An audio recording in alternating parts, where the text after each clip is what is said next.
This is Yuri Gagarin, a man from a small village in the Soviet Union who would work as a foundryman in Saratov. While there, he would volunteer for weekend training at a local flying club. Some years later, he would join the Soviet Air Force. Some more years later, and he would join the space program. And on the 12th of April, 1961, he would become the first human to leave this planet for space, orbiting for 108 minutes.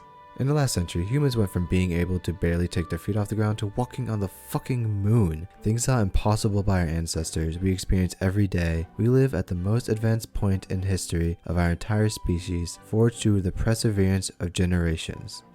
And none of it matters, because eventually, everything will die. Off to a great start, aren't we? There once lived an Austrian man in the 1800s. No, not that one. The son of struggling farmer parents, the man grew up sickly, taking frequent breaks from school for months at a time. Eventually, he would take the Guguk route and become a monk to further his education. Later, he became a priest and was sent to study at the University of Vienna. Here he would do a little funny business of pea plants and publish a paper about recessive and dominant invisible genes that determine the traits of an organism. The paper was published, largely ignored during the man's lifetime and forgotten, until 30 years after his death. His name was Gregor Mendel. You might have heard of him. I mean, he's only considered to be the father of modern genetics. A person who, despite their less unfortunate upbringing and constitution, was able to change our modern understanding of the world. But it's not like it mattered, because I'll... die. Okay, well, how about the meaningfulness and something more practical?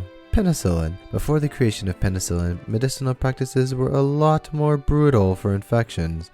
Then came along penicillin, doing what Robert Downey Jr. did to Marvel to medicine, changing infection treatments from, oh, the cut on my leg got infected. Well, I've heard peg legs are back in fashion, to, oh, the cut on my leg got infected.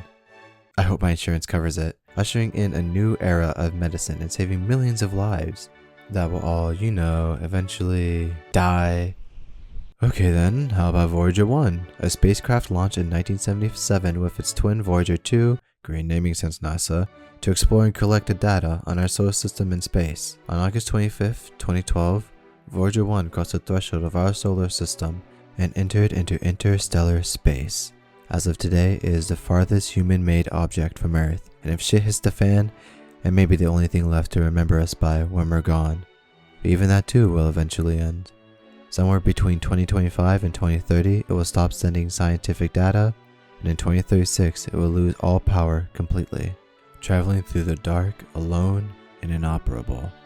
Even the pieces of ourselves that we send out into the cosmos, they too will one day fade into that good night. So then, if everything is going to die, what even is the point of it all? Well, the universe has been around for about 13.7 billion years, the Earth 4.5 billion, multicellular life 600 million years, Homo sapiens, us 300,000 years, recorded human history only the past 5,000 years. We are only a fraction of a fraction in the universe, in time and in place. One wrong word in diplomacy, or one stray asteroid, or solar flare, or fucking prehistoric virus, and that would be that, the end of nature's greatest experiment. And eventually, when the sun swallows the earth, and if we never made it out of our atmosphere, the local evidence of such an experiment will be gone as well. Then the sun will be gone, then the galaxy, and then everything. And the universe will be cold and dark forever. No one remembering, no one living, just no one. Only the end. But if I may be pretentious for a second, that doesn't mean that it meant nothing. Here's a video of cute cats. Yes, nice, isn't it? And now they're gone. Sad, I know.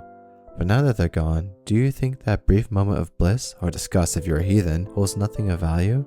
Do you not read a book because you know it will end? Do you not hug somebody you love because you know you will eventually part? Do you not eat delicious grass just because your human friend tells you not to? All the challenges of our ancestors' lifetime, and all the hardships of ours, the laughter of a child going down the slide, and the crying when they scrape their knee, the love and a hello, and the sorrow and a goodbye.